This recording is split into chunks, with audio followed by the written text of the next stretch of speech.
Bonjour, je suis Victor de Quiver et vous écoutez Parle-moi européen.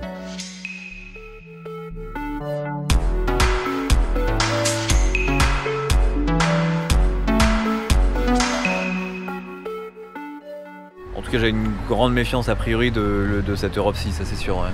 Elle a bien prouvé que son but c'est surtout de faire un truc bien néolibéral, avec une grosse pression des lobbies et tout ça. Bon. C'est-à-dire que c'est une alliance, une union économique à l'origine de l'Europe.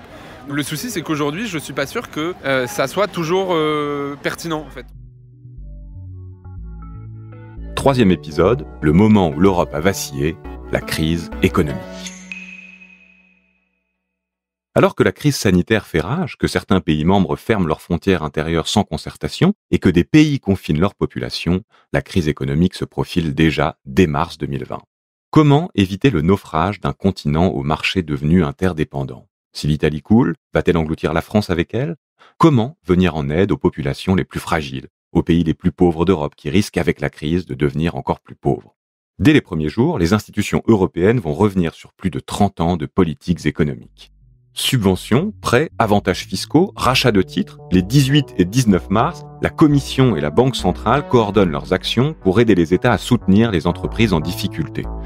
Et ce n'est pas fini. Le lendemain, Ursula von der Leyen, la présidente de l'exécutif européen, va encore plus loin. Aujourd'hui, et c'est nouveau et n'a jamais été fait auparavant, nous déclenchons la clause dérogatoire générale. Nous assouplissons les règles budgétaires pour leur permettre de le faire. Coup de tonnerre. Le discours est court, laconique, mais avec lui, c'est toutes les règles budgétaires imposées aux États qui sautent d'un coup.